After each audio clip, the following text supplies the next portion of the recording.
Well, hello. I guess we're gonna kick around here for just a couple of minutes and let everybody else sort of catch up and let me kind of settle in here to the live post game show. I am, if you are unfamiliar, although I don't know why you would be here if you were unfamiliar. I'm Dan Kingerski of National Hockey Now and Pittsburgh Hockey Now. The Penguins had a really impressive 3-1 win over the Winnipeg Jets. I didn't even think the first period was as bad as maybe it looked on paper, or maybe even as bad as they thought it was. I mean, it was bad. Don't get me wrong. Getting outshot 11-5, outchanced 14-5. There was a lot of relying on Tristan Jarry in that first period, but it wasn't. They weren't all grade A chances from 5 feet away. Let me center myself just a little bit here. There we go. No, instead, I think the Penguins didn't have their best stuff, and they did what they had to do to kind of hang in there, right? They did what they had to do to get to the next period, to get to the next puck, get to the next opportunity. And in the second and third periods, I thought they just ran Winnipeg out of the building. I was quite surprised. How often do the Pittsburgh Penguins crash the net and make an opposing goalie that uncomfortable? I'm not saying Jake Gensel should plow every goalie from here on in. That's a few times now in the last week, 10 days, that Jake Gensel has gone flying into the crease and then didn't hit the brakes. Just steamrolled Connor Hellebuck. Now, look, let's be honest. Jake Gensel is 5'10", 180 pounds. He's not going to hurt Connor Hellebuck, but it's part of making the goalie uncomfortable. It's part of setting a tone. It's part of getting in the crease and saying to the opposition, you have to stop us from getting there. That's the deal. Jason Zucker going to the net in the first couple of periods. Everybody else, kind of the Penguins' top line, as we really get into the analysis, and welcome to the show. It is now officially 11:31, and of course, we're live. Give me a second here to share this with everybody else. We have the show on the website this time, so maybe we'll get a few more viewers. It is 11:30 on a work night, yeah? But what are you going to do? It's Penguins played late, and so we're going to do the show late. I've got the coffee.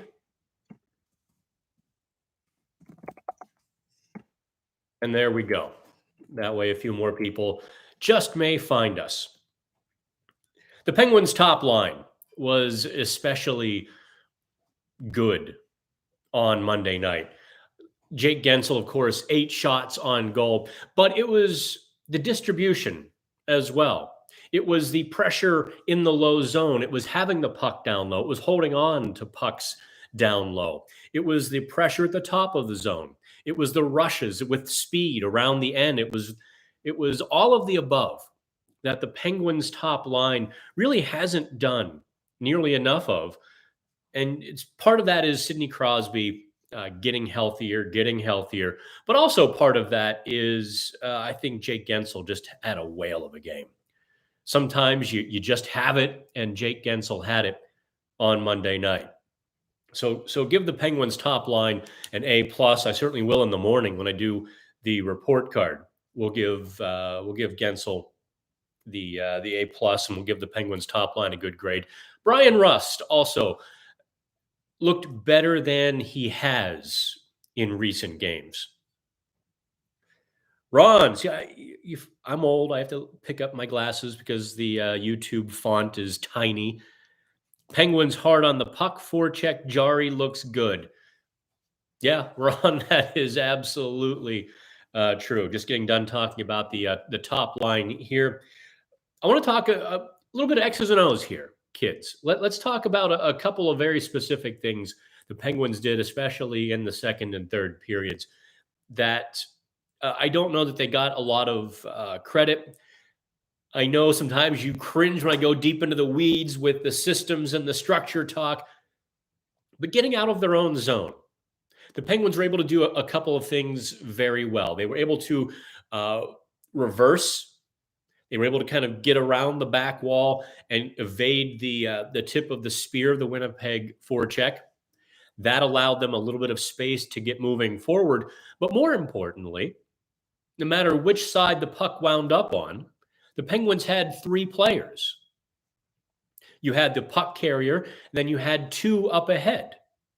So if Winnipeg tried to jump the wall and take away the primary option, the Penguins had a secondary option ready to go. That sort of puck support, when the Penguins are playing well, that puck support and those easy, quick decisions create speed out of the defensive zone. And when you get speed out of the defensive zone, the other team is trapped behind you. Now, you saw a lot in the third period. The Penguins were 2-on-2, 3-on-2. That creates that 17-6 shot advantage that the Penguins had in the period because they were out of their own zone quickly. They didn't have to worry about five guys in the neutral zone. They didn't have to worry about the opponent realizing that they were had and falling back to create traffic, to create the clog and the turnovers and everything else, what have you. No, with the quick puck support, the tic-tac-toe out of their zone and go, the Penguins controlled the game. You're not going to win every loose puck, and you're not going to dominate the game for an entire 60 minutes. But instead, what the Penguins were able to do was kind of mitigate when they were on their heels. When Winnipeg was charging and controlling the puck in the zone, I thought Winnipeg really showed a great cycle game. Winnipeg did beat the Penguins in that facet where they kind of owned the walls. Winnipeg was able to, I think, outmuscle the Penguins along the wall, keep that cycle game going, trying to find the open man. But as soon as Winnipeg put a shot on goal, or if there was a loose puck, the Penguins were able to get to it and transition out. So that's one thing that I think Mike Sullivan will give the boys a stick tap when they do some film work on Wednesday is the puck support. The second, really, I thought the Penguins' forecheck was surgical against Winnipeg. Again, especially in the second and third period. What you saw was 2 and 3 sticks, kind of both guiding and then cutting off Winnipeg. The Penguins would have their forechecker come over the top to kind of pin Winnipeg on the wall so that you only have one option straight ahead. And they would bring the second person to, from the high spot to take away any sort of cross ice or outlet. So it was only straight ahead. And once you give a team only one lane, now you can defend them with only a few people. And that's what the Penguins did, I think, very effectively. They took away options for Winnipeg. They weren't necessarily playing in Winnipeg's pants like they did to the Toronto Maple Leafs on Saturday night, but instead they were very tactical, surgical in taking away the Winnipeg Jets' options to get out of their own zone. That was, I thought, just a bit of brilliance, really. The Penguins are still one of the best tactical teams in the NHL. If you watch them closely, I don't think they were the most talented team on the ice tonight, do you? But they clearly were the better team. And they do that now. The forecheck sometimes can get a little bit haphazard with the Penguins. They can just start throwing the house, and you see guys going indiscriminately sometimes when they're trying to make something happen. Tonight it was very under control, and the result is they allowed one goal in a 3-game road trip. Holy Tristan Jarry, huh? And if you want to talk about penalty killing, by the way, hop onto the live chat there. I guess I should share this again.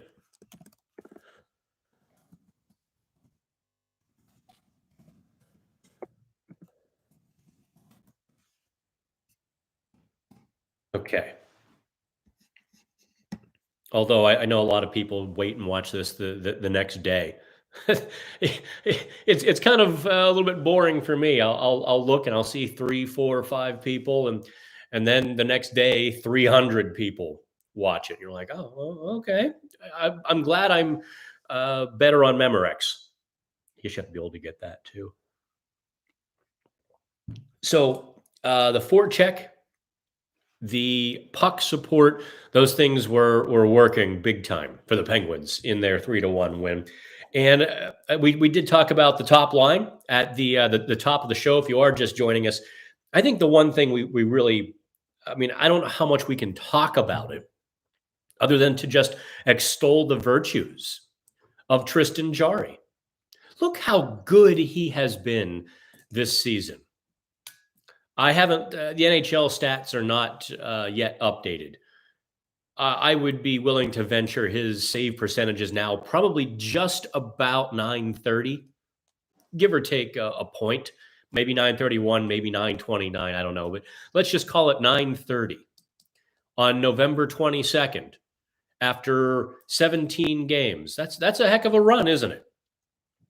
And his goals against average was 2.17 before the game. That probably drops to about 2.12 to 1 something. Maybe even, I don't think it'll go quite below 2.1. But how do you not start discussing Tristan Jarry in the pantheon of the better starting goaltenders of the NHL? He had a meltdown against the Islanders. The fact that I have to just keep repeating that every time I mention Tristan Jarry's name. Tristan Jarry, praise, acknowledgement from the Islanders series last May, and then we get back into it. The Penguins' penalty kill is top of the league because of Tristan Jarry. I thought for a while it might have been Brian Boyle. Teddy Bluger was winning faceoffs like a madman. All of those things help. Don't get me wrong. They are all very, very important. But with a penalty kill, you're always going to give up a few chances. And Tristan Jarry is just gobbling them up. There's not these juicy pizzas in the slot. And there's not these big pucks kind of kicked to the side where a free atom is going to poke it back into the net. No, Jarry is controlling those rebounds. He's sticky. He's big. I mean, he's only 6'3" ish, but he's playing very big. This is probably the best goaltending the Penguins have received. I mean, excluding Jarry's great run in the first half of 2019, 2020. But Jarry is giving the Penguins the best regular season goaltending they've had since what year, Marc-Andre Fleury? 2016? Best goaltending in the last 5 years. So I think everyone can relax just a wee bit. Tristan Jarry is for real.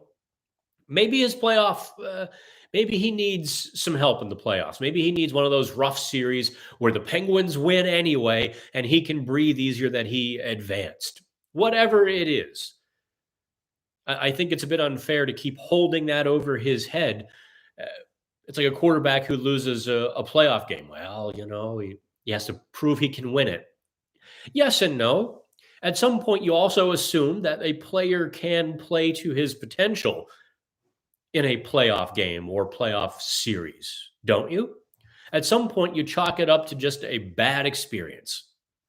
And you say, holy cow, look at what Tristan Jarry is doing for these Penguins. They're in a wild card spot now.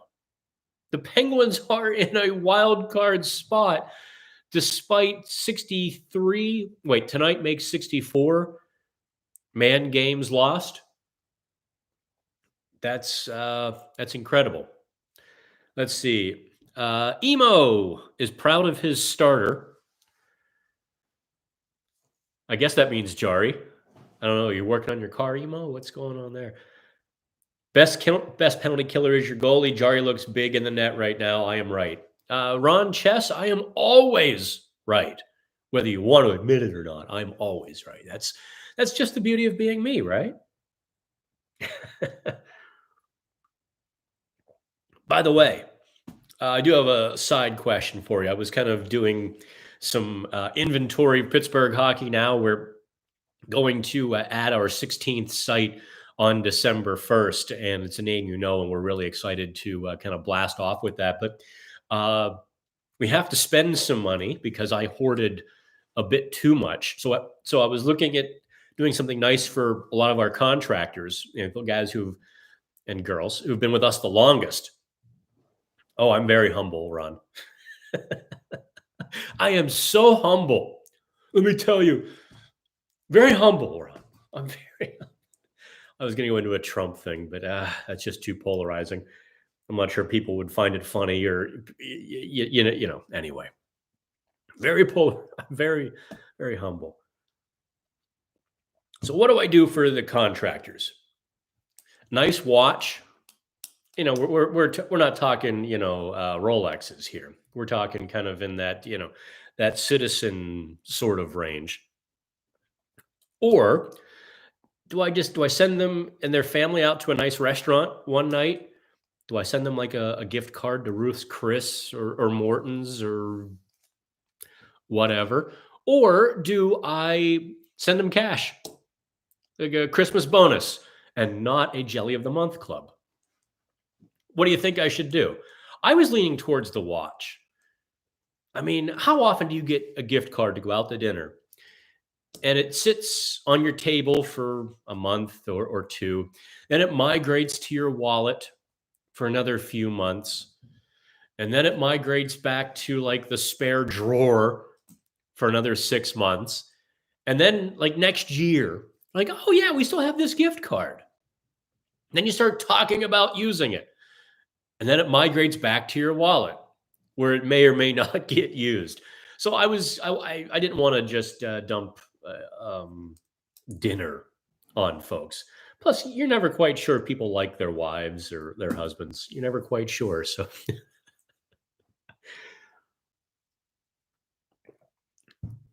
I don't know if I speak from experience or not. We'll just leave that float out there. Tomorrow is also my first day of freedom. Technically, today was my 10-day quarantine here in the United States ended Sunday at midnight, technically. But I took an extra day just to take stock of how I'm feeling and everything else, kind of clean up the house a little bit. Although you can still see the printer paper, the bag right there. Let's circle back, talk about the Penguins again. I know some folks are just joining us. By the way, before you leave, make sure you subscribe to the channel. Also, give us a like before you head out. The more you like it, the more likes that we get, the more friendly YouTube is to us, and we always like that. Yeah, see, Ron is with me. He likes a watch. I know watches. I don't know, like that's become my thing since the start of the pandemic. I was really happy to buy this one. This is a Hamilton X-Wind, the khaki X-Wind. It's kind of like the Jeep Wrangler of the Swiss watches. And I was like, cool, I get to buy one of those now. So I kind of know what I'm doing a little bit. But as many people on Twitter pointed out, I don't wear watches anymore. Get one. All right, so let's dive back in here. Let's kind of recycle, reboot, and do the cycle game. We'll start from the top again here in the second 20 minutes of the post-game show, and we'll keep going as long as people keep joining us. So get those comments in. I do see Devin says Zucker with his first. Do you think he starts? Well, that's Zucker's fourth goal, Devin. Do I think he starts lighting it up? I think Jason Zucker, if you read my stuff from Sunday, it was Sunday, right? Or was it Saturday? Days all run together, especially in quarantine. I think Jason Zucker has been one of the Penguins' best forwards. And if you take the full 17-game sample, I think Zucker might be the best. Certainly hasn't been Kapanen. It wasn't Gensel for October, that's for sure. Brian Rust was out. Sidney Crosby was out. Teddy Bluger, I thought, was a little bit up and down. I really liked what Boyle and Drew O'Connor did in the beginning. They both sort of faded a little bit. I think Zucker has been the Penguins' best. So I think if he keeps going to the net like he did on Monday night, and that's really a key for Zucker, right? He's got every skill. He's got a good shot. He's got the speed. He can be tenacious. He can be a bit gritty. He's got some playmaking ability. He does have offensive instincts. When he puts it all together, he's a very good player. Now, the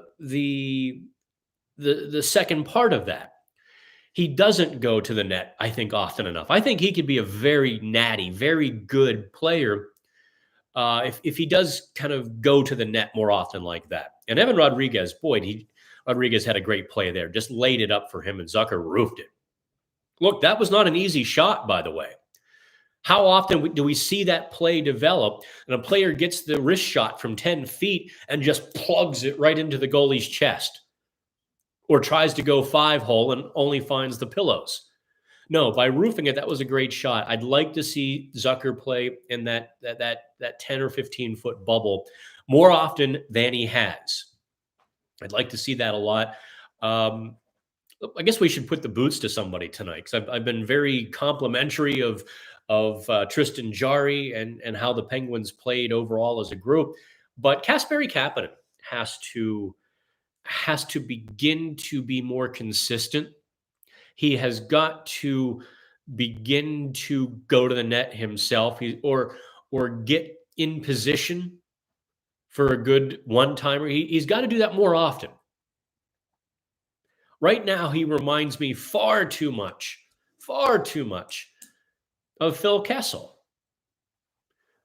Except Kapanen has all the skills. Kapanen can play defense. He can be rough on the walls. He can be dynamic up and down the ice.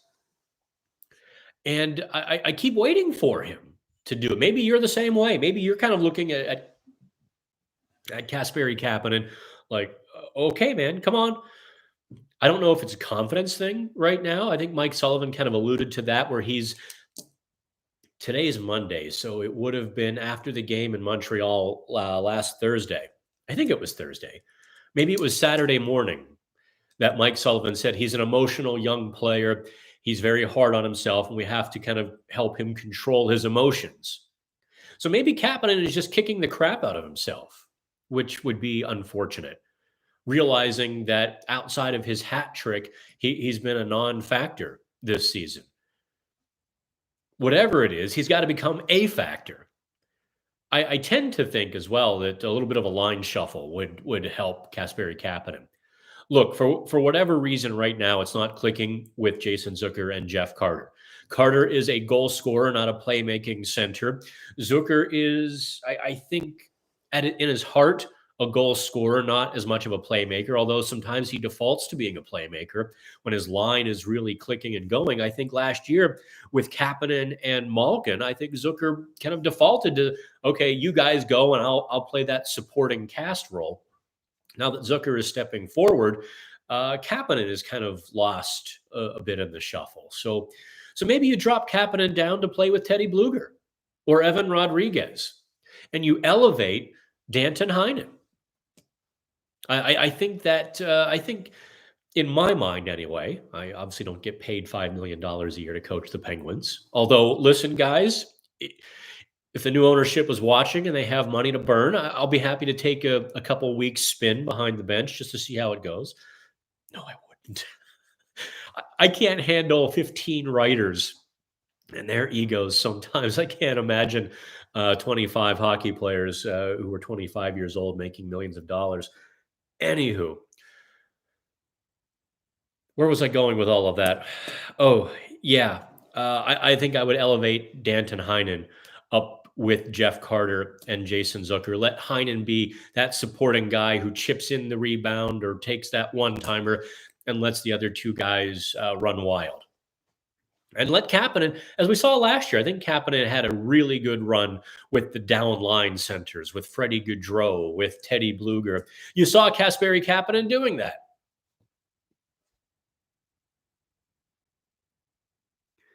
Oh yeah, Bob Bobson wants to hire me as the Penguin. Owen Krebs has joined the chat. Owen is.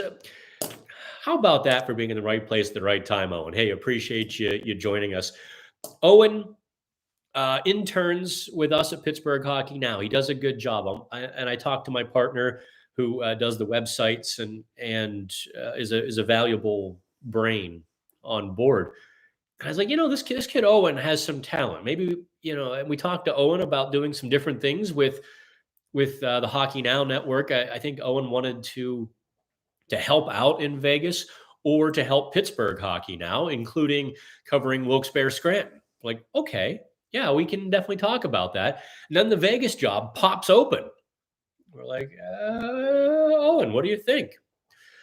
We're going to make him finish school. I haven't bribed him yet to leave school. Robert Morris is an expensive place, but it's a hell of a thing to be a senior, isn't it, Owen? And have a job, kind of a dream job, I would say. I certainly would have called a beat writing gig in the NHL a dream job at 22 years old, but Owen is earning it. He's earning his keep with Vegas.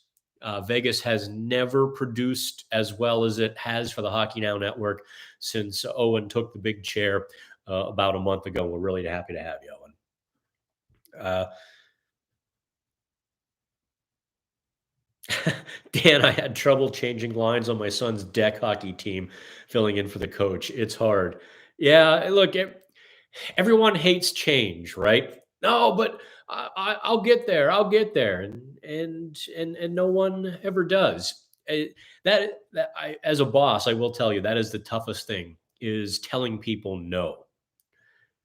Everyone thinks, oh, if you just do it my way, everything will be great. They don't always know what you know. And you're like, okay, I've given you a little bit of rope here. Now we're doing it this way. Oh no, but I like this other way better. I don't care. We're doing it the right way, our way. Oh, but I'm unhappy now. Well, go work for the other Hockey Now network. That's you have to forgive me. I'm still not 100% after my little bout with COVID. That's an evil little bug. Like I said 5 minutes ago, cycling back to the top of the program, a couple kudos to dish out. And you look at the Penguins at their puck support getting out of the zone. They really did a great job of taking away all Winnipeg's options with just really two sticks, two players at the right angles. They came over top, like kind of from 12 and let's call it 10 o'clock, and they confined Winnipeg to the wall, which allowed only one more stick to really give Winnipeg no options but to just throw it into the zone and have to go chase it. And as you see, look how much better Marcus Pettersson is. We actually haven't talked about him yet. One of these post-game shows, how much better Marcus Pettersson has been this season than last. Tonight, there was one moment, and the camera angle was really kind of low. I don't know how well you could see it, where the forecheck got in on Pettersson. But he used the net. He skated hard around the Penguins' net, found some space, moved the puck forward. That's just so much better, because the big knock on him, and I talked with even people whose hockey opinions I respect greatly, who have watched and covered hockey for decades, and especially the Pittsburgh Penguins. And we talked about that. And it was the consensus of all of us that a good forecheck put Pettersson on his butt and really could disrupt his game. That's not the case right now. You're seeing Pettersson evade the forecheck. You're seeing him get back more quickly and move the puck more quickly, or quicker rather, which just sets everything else in motion. Less mistakes because you're under pressure. less mistakes because you have a moment to make a good decision rather than making a desperate decision. I also think Mike Matheson, how many times tonight did he show you just how good of a skater he is by spinning away from the forecheck, just a little crossover, kind of a little stop and go. And Matheson was able to put some distance between himself and the forecheck, get up the ice. When you start looking at all of those things, the Penguins defense is clearly not contributing at the same level that they did last season when CC and Matheson were just otherworldly in pinching and keeping the pucks alive. And the Penguins were much better at that low to high game. The defensemen were coming into the slot. We're not seeing as much of that this year. I think that is one area in which the Penguins can improve. And perhaps when they're a bit more comfortable, they will, in fact, add that layer of sending the defenseman more into the slot, being a fourth stick rather than the sparing way that they've used it to this point. But I think overall they're playing very well. They didn't let Winnipeg dominate the crease. It was the Penguins. It was the Penguins that had the better crease night. And how often does that happen? I think you're seeing the Penguins kind of waking up to a fact that everybody has to play a little grittier, has to, and I mean dirty in terms of going to the dirty areas, not in terms of cheap shots. It has to play a little bit of a dirtier, a grimier game. That's a better word. Everyone has to play more of a grimy game. I thought even against Montreal, they were a bit one and done. Get the good shot, circle around, see if you can do it again. They were it was drive-by offense against a bad goaltender. Against Toronto, they played in Toronto's pants. There was never more than 3 feet of space for Toronto. And tonight, you saw them just really make a concerted effort to be hard to play against in the offensive dirty areas, the scoring zones. And that's why they had 17 shots in the third period. Winnipeg was kind of just, okay, we get it, guys. You go on your way, leave us alone. The Penguins won that game. Is Heinen, Avocado Tom Tarka, is Heinen with Gino and Cappy when Gino returns? That's an interesting line, isn't it? Keep Zucker with Carter, Kapanen and Malkin, and Heinen. I guess Heinen has played both sides this year too, hasn't he? He has, depending on where needed. Yeah, I guess that could be. Although I think Heinen is more of a right winger. So I think it's easier to put Heinen with Carter or Heinen with Zucker rather than on the same line as Kapanen. Is Erod in there somewhere? That's the big question, isn't it? I don't know where you put Erod. Honest to goodness, I do not know where you put Evan Rodriguez. If everybody is healthy, because Gensel and Rust are on the top line, right? Let's roll through this. Here, let me turn the page of my notebook. So we do the 59, 87, 17. Okay. Now, let's just assume Malkin is on the second line, and let's put Zucker with him, and we'll put Kapanen there just for the sake of argument. Let's load him up, right? Okay. So far, so good. Now with Jeff Carter, we put Heinen, and do you put McGinn?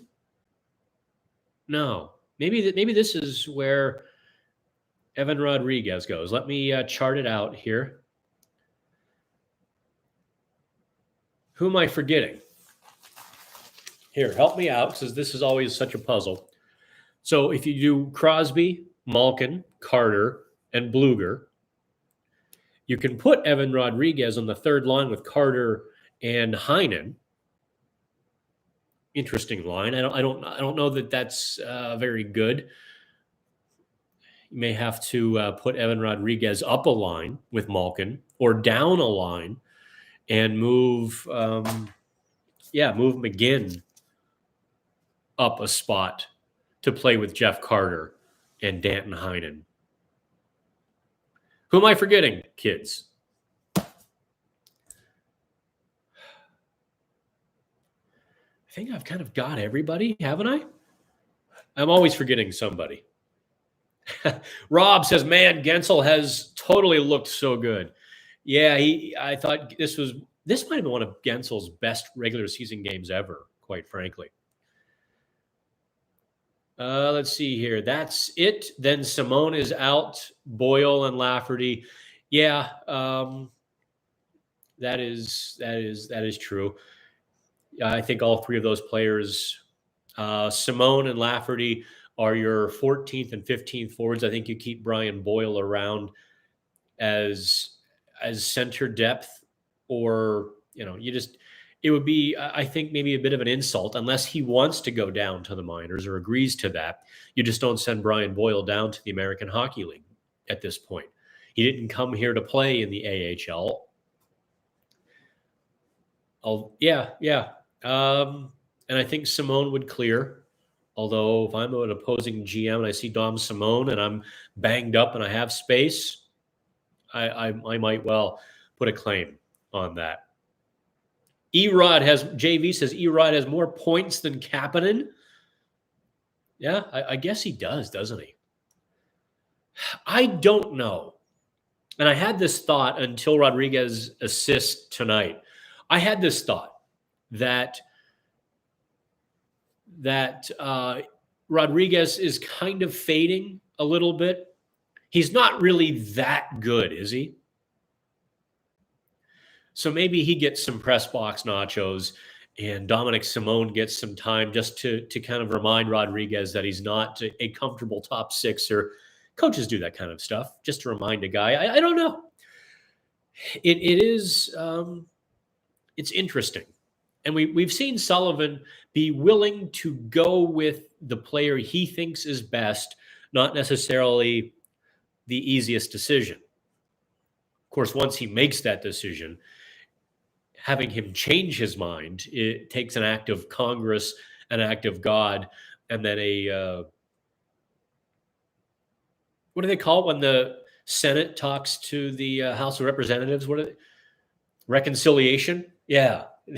God and Congress have to have a reconciliation to get Sullivan to change his mind at that point. JV thinks Simone on the waiver wire is gone. I don't know. He cleared once already. I didn't think Louis Domingue would clear waivers, but he did. There almost seems to be, like the RFAs, a certain gentleman's agreement. Unless you really want a player, that you don't touch him. You know what? Here's a little backstory for Yins. A couple of years ago, when Stefan Neusen was waived, Anaheim claimed him to the surprise of the Penguins. And let me tell you, there were some people in the Penguins organization. I was trying to think of how I could describe them, but I think I would give them away, who went ballistic, who were just absolutely furious that Anaheim would claim him.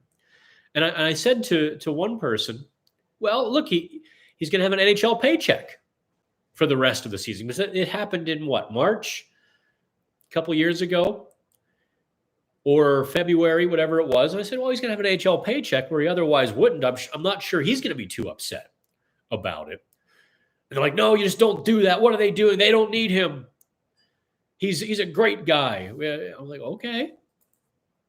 But losing Neusen really pissed off a lot of people on the inside, or at least a few people on the inside.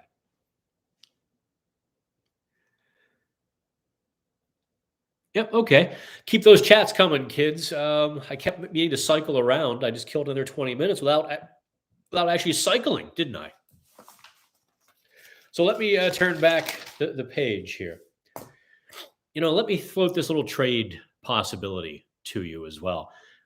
I was talking with Rob Simpson, our Vancouver Hockey Now beat writer, and he broke the story tonight that the Vancouver Canucks are upping their attempts or accelerating their attempts to trade Brock Besser. Vancouver needs to make some changes, and Brock Besser is now on the trade block. Or he has been on the trade block, but now they're really kind of escalating things. They want a defenseman. Now, bear in mind, Besser is almost a point per game player. He's like a 0.8, 0.9 points per game player. So a third pairing defenseman just ain't getting it done. Or they want a right-handed centerman, or I guess maybe both. And I was trying to think, okay, how could the Penguins get Brock Besser? And it's just, I couldn't do it. I couldn't get from here to there. So what is Brock Besser's cap? Let me take a look here. I didn't even get that far into it where I was running numbers, crunching numbers. Let's check our friends over at Puckpedia. 5.8. He's 24 years old. He will be an RFA after this season, which means you'll have to offer him a $5.8 million qualifying offer. That ain't going to be so easy, is it? The only player that would kind of fit would be Jason Zucker. But that's not what Winnipeg wants in return. The other guy that would fit, they want a defenseman. Wouldn't really fit for the Penguins, would it? You know who I mean. There's only one defenseman that makes over $5.5 million. And I can't see the Penguins going there. Not for Brock Besser, anyway.